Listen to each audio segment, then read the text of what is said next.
Kumpulan Syarikat Koperasi Amanah Pelaburan Berhad KAPB pada Rabu mengumumkan pelantikan Tan Sri Abdul Aziz Zainal sebagai pengerusi yang baharu. Pelantikan bekas Panglima Angkatan Tentera Malaysia ATM ke-16 itu sekaligus mengambil alih tugas pengerusi KAPB daripada Datuk Muhammad Ilyas Pakir Muhammad yang telah menerajui koperasi berkenaan selama 10 tahun sejak penubuhannya pada 2014.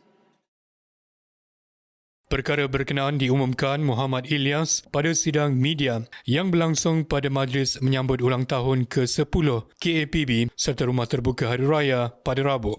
And I have been a chairman for the past 10 years.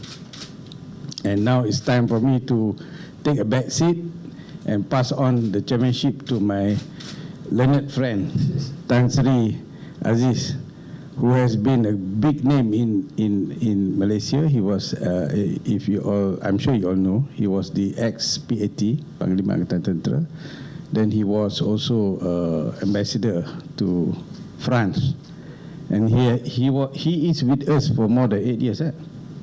Sementara itu, Abdul Aziz yang pernah memegang jawatan-jawatan tertinggi seperti Panglima Tentera Darat ke-21 dan Duta Malaysia ke Perancis berharap beliau dapat meneruskan prestasi KAPB yang cemerlang di bawah pimpinan Muhammad Ilyas dan seterusnya membawa koperasi terbabit ke satu tahap lebih tinggi.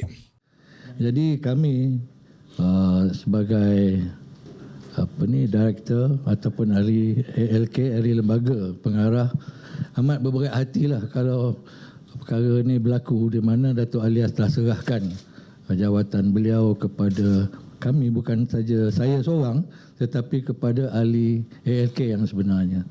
Jadi saya hanya sebagai ketua untuk memandu ahli jawatan kuasa KAPB untuk meneruskan usaha-usaha yang telah dilaksanakan oleh Datuk Ilyas selama ini. Dalam pada itu, beliau juga memaklumkan KAPB akan membuat pelaburan dalam beberapa bidang perniagaan baharu seperti sektor penjagaan kesihatan atau healthcare, teknologi maklumat atau information technology, perhotelan, arahnu dan sebagainya. Beliau turut mengumumkan dividen interim sebanyak 8% akan dibayar kepada lebih 14,000 ahli KAPB untuk tahun kewangan 2023. Jumlah ini telah diluluskan di peringkat Lembaga Pengarah KAPB serta tertakluk kepada kelulusan di Mesyuarat Agung tahunan 25 Mei depan. Dengan pengumuman itu, KAPB telah sekali lagi berjaya mengekalkan rekod cemerlangnya menjana pulangan yang tinggi antara 8 hingga 15% setahun sejak penubuhannya 10 tahun lalu. Abdul Aziz turut mempelawa lebih ramai pencarum untuk menyertai KAPB dan mengambil peluang mendapatkan pulangan dividen yang lumayan melalui pelaburan mereka